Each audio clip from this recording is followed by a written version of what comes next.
আপনারা দেখছেন ILFL Soccer Night।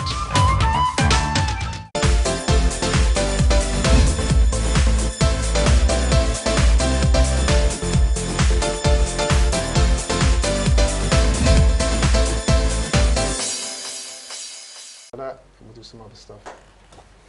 Welcome back. It's the third section of the ILFL Soccer Night show. And as you know, we've come to the end of our football year. Not the season, but we've come to the end of the football year because we've got no more league games. We're not back until the 11th of January, which is your first league games, weather permitting, for the season in 2015. So, guys, let me just put you on the spot a little bit.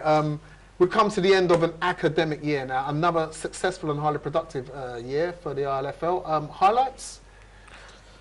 Probably the award ceremony really summed it up, where it was Tigers, Stepney, Beaumont sort of sweeping up the cups. So that was good, the award ceremony. That's really highlighted everything. And I think a strong start to this footballing season, where we've seen, I mean, our 5 very strong Premier League teams, and it's just so nicely wrapped up where put them up against the Interleague Championships, and unfortunately we've only got 2 representatives gone through to the next round. So it's been a roller coaster of a year, but hopefully a promising one for next year. Rashid? For me, it has to be the Interleague Champions Cup.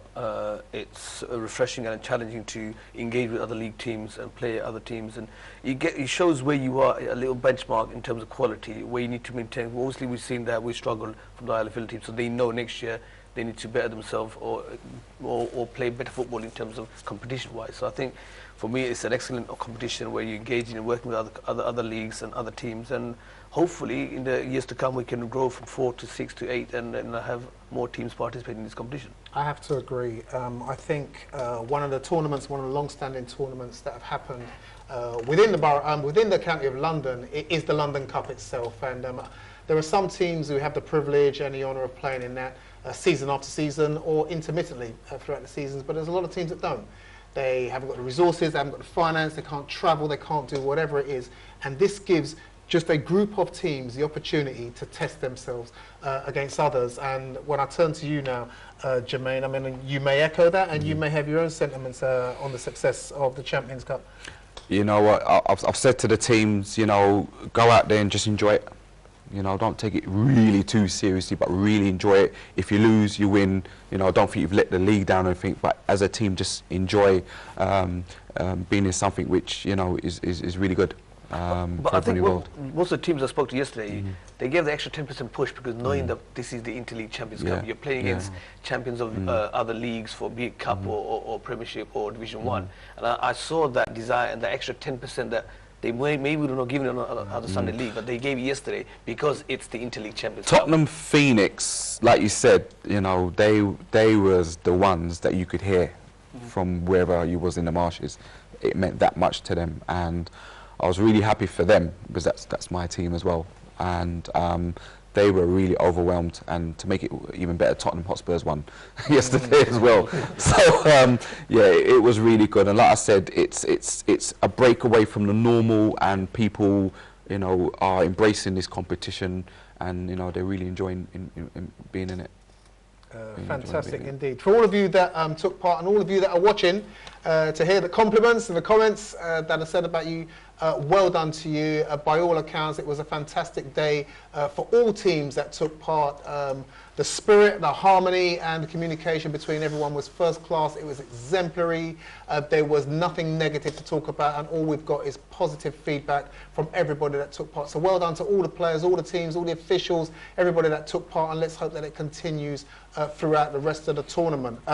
Like I said, we've come to the end of the year, but we're still halfway through a season that is taking part, and let's do a half-term report as it seems, and let's have a look at the Premier Division table as it stands in our league now, and just remind ourselves now of the top 4 teams, I think, because the 4 teams I want to talk about: Stepney, London Tigers, West End and Beaumont. We spoke about those top 3 being unbeaten until they turned up yesterday, and only Stepney can hold their heads high, or can hold their heads the highest at the moment. In the league, are they a team that could go unbeaten all the way through? No, because I think London Tigers and West End are just as the same level in the league games. And I watched the games. Yes, they were good, but all three at exact same level, playing the best football, far miles away from the other teams. So it'll be interesting to see when they play each other. I know when they played for first time round, they all drew. It was 2-2 draw for all three games. So it'll be nice to see when they come after the Christmas break, when they play each other. That will determine who's going to get the upper hand. Someone has to win and someone has to lose. But it's very, very, very tight between the three teams for me. So I did mention 4 teams in that Premier Division, and I singled out 3. I said 4 because can Beaumont be the party poopers for one of those teams above them? I would love to say yes for the sake of my friend on the right. However, I'm a realist. Yeah.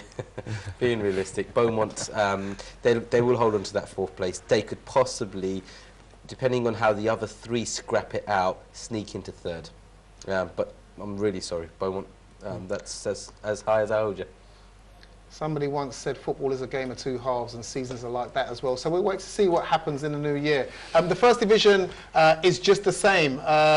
We've got 3 teams. Again, I will say 3 teams who are looking like being title contenders, if you like.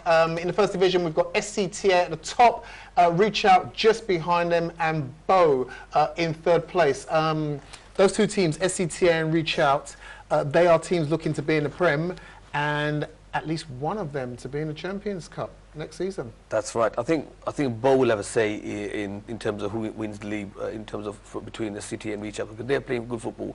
In the last 4 games, they won 4 in a row, and they're playing quite good football. I think they even beat Reach Out. But in terms of quality and desire, they're the next team. I think they make a difference within the 2 top teams. So hopefully Bow can mix it up for Division 1 Championship title. We spoke about the fact that both teams didn't make it in the League Cup, if you like, and so we missed out on the opportunity to see them play against Premier Division quality. It's going to be the same next season for whoever the First Division champions are when it comes to Champions Cup, maybe next season, perhaps. SCT, I know last year they played in the competition, so they got a bit of experience, and Reach Out, they seem to have a lot of experience in their side in terms of playing other leagues. So hopefully both teams will be equipped to play in the Premiership and represent in the Champions League in a good format, basically. And then we move on down to the 2nd Division, which is almost like our academy division, if you like, because there are a lot of teams down there who are fielding their younger players, B teams, etc. And sitting on top are the Robin Hood Tigers, and I have to say, Robin Hood, well done to you, because a year ago we were saying different things about you. Bottom of the division, conceded more than 100 goals, couldn't get a win, I think it was something like that, and here they are, they've come back, top of the 2nd Division. Looking good for them going forward, hasn't it? Yeah, it is looking good for them, and I think I can't discredit the other teams up there. Beaumont Youth, Redcoat, they're certainly keeping up the chase, and had Robin Hood not gone sort of 7 games winning every single game, it would have been a lot tighter. So it's a good division, and I think with what Robin Hood's gone through now, we see St Catherine's at the bottom, and I could probably say that the Robin Hood team might be sitting at the top, but they know exactly what St Catherine's are going through, because they felt absolutely. Absolutely. Both teams, Rush, 56 goals in 8 games. Phenomenal season. What interesting is the style of football in that division is just attack. There's no defence, there's no holding back. You just go for goals, and you can see the number of goals you conceded. The question I was going to ask that, is Robin Hood going to win the title? I know I want to ask him that question. Well, on TV. You ask the man that's through and through and born and bred Robin Hood. Be biased. That's rhetorical, I take it. The reason I say that, because I'd like to respond with who would come second. I'd go for Beaumont Youth. Because I was going to say, last game you played against, last game they played against Redcoat, I think their pressure was there. I think they cracked and they lost 1-0. So I think Robin Hood are under pressure at the moment. I don't think they'll hold on to the first spot. Well, let's not just discount Redcoat, and let's not limit it to the top 2, because in each of the divisions, it is between the top 3. Yeah, it is between 3 teams. And Redcoat have been quietly going around their business. They don't have to score a lot of goals to be a decent team. They're quietly going about their business, winning their games by the odd goal, 2 goals, whatever. And they're right there waiting for one of you guys to slip up. Can I put a stat on that then, Rash? The next game in 2nd Division is Robin Hood versus Beaumont Youth. After that, Robin Hood have got to play the bottom 5 teams. They haven't got anyone else to compete against in the top 4, whereas Beaumont Youth and Redcoat have got each other still at pace. So it's actually Robin Hood's favour. But we'll see when Robin Hood played Bournemouth Youth and see how the result works out. I think that would be a very fiery game, and there'll be need for a lot more officials. and ambulance as well. Yes. It's just always relentless with you, isn't it? Can I just say the Red Coat team look like they've got the best defensive record in the division. They have, and this is what we're saying. They're quietly getting on. New team that they came in. They struggled. I wouldn't say struggled, but they had to find their feet in the division. They came in on the show. They were very serious about what they were doing and what they said. They said, "Look, we're here. We're not here just to make up the numbers." And they've just been quietly going about their business. Like I said, they get their results. They're organised. They're solid. They don't have to beat teams by 6, 7 goals like Robin Hood and Beaumont are doing. They're just quite. And this is what we're saying. I think the top, and I think there was an interesting stat that Hasnat brought out as well. And stats are stats, and stats are just numbers on a paper, and it's about what happens on the pitch at the end of the day. And I'm looking forward to it. Thank you for your contribution, gentlemen. I think what we're going to do is we're going to end the show with the Champions Cup, because like I said, it is our flagship tournament in this league, and we're proud and honoured to have teams turn up from all over London and taking part from 4 different leagues. We have some pictures to show you on each one, guys, and I know you just want to comment on each one as we slide through them. I'll start with you, Rush. Well, FC Bartlett you got there. Yep, FC Bartlett versus Hackney Vikings. Pictures are there. You didn't see much of it, Jermaine. You saw a lot of this game, didn't you, the Bartlett Vikings? Yeah, I did.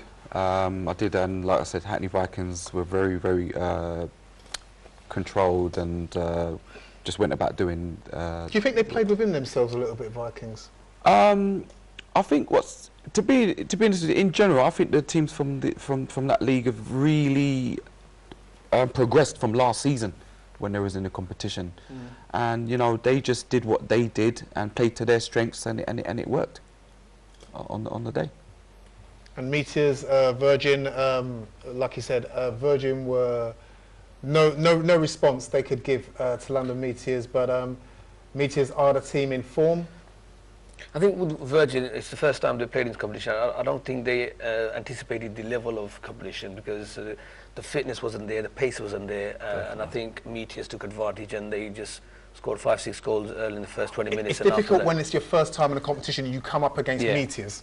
That's the holders as well. That didn't help. That's a bit of a rude awakening, isn't it? I think what Jermaine said as well, with Tottenham Phoenix and the Vikings, they played last year and the year before, so they got experience, they know what to expect, and the level of the quality is. So I think other teams will learn, and hopefully if they come back next year, they'll compete in a more competitively. Gentlemen, listen, thank you very much. It's great. Jim, thanks very much for coming down. Appreciate it.